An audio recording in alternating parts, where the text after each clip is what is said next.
Hi hello welcome to Permala blogs.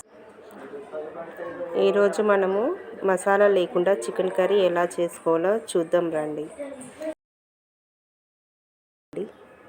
ముందుగా chicken తీసుకొని కడిగి పెట్టుకోవాలి. దాంట్లో కొంచెం పసుపు, అల్లం పేస్ట్ వేసి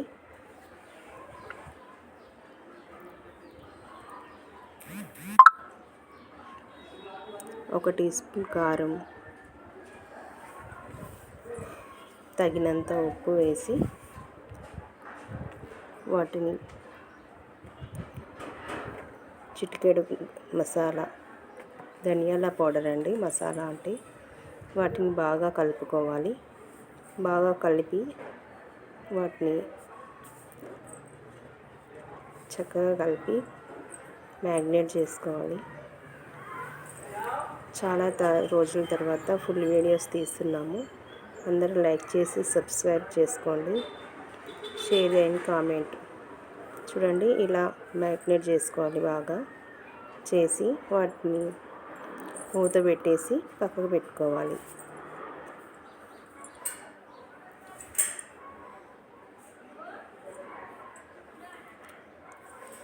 పావుగంట సేపు పక్కన పెట్టుకొని మనం ఉల్లిగడ్డ తరుగుకొని కూరకి రెడీ చేసుకోవాలి.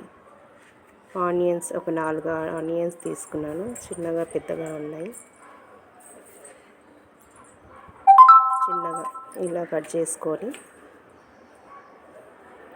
గిన్నె పెట్టుకొని పొయ్యి మీద ఒక 2 స్పూన్స్ ఆయిల్ వేసుకోవాలి. ఆయిల్ బాగా కాగాక ఉల్లిపాయలు వేసి కలుపుకోవాలి.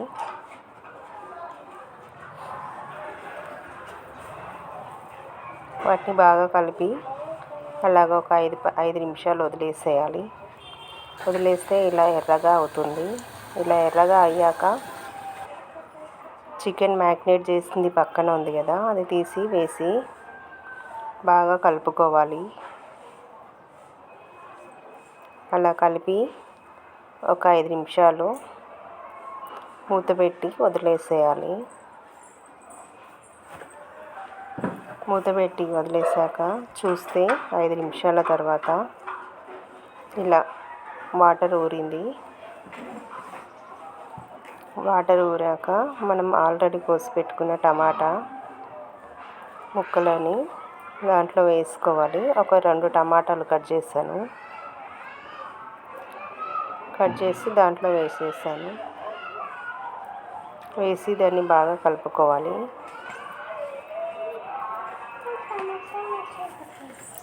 కలిపాక మనకు తగినన్ని వాటర్ కూడా ఇప్పుడే వేసుకోవాలి.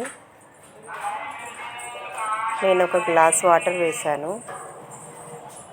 మనకి ఎంత వాటర్ సరిపోతుందో అంత కూరకు తగినట్టు వేసుకోవాలి. ఒక 10 నిమిషాలు మూత పెట్టి వదిలేసేయాలి. 10 నిమిషాలు అయ్యాక చూస్తే ఇలా ఉడుకుతుంది. అలా బాగా ఉడికింది. చికెన్ కర్రీ రెడీ అయినట్లే. చూసారు కదా, చికెన్ కర్రీ ఎంత సింపుల్గా అయిపోయిందో. హెవీగా కష్టపడకుండా చాలా సింపుల్గా అయిపోయింది. చూడండి, ఇప్పుడు అయిపోయింది. స్టవ్ ఆఫ్ చేసేసి పక్కన పెట్టుకుంటున్నాను. చిటికెడంతా ధనియాల పౌడర్ వేసాను మళ్ళీ. అంతే, ఆ చిటికెడు ఈ చిటికెడు కలిపి 1 టీ స్పూన్ మాత్రమే అయ్యింది. ఇంకా ఏమాత్రం మసాలాలు వేయలేదు.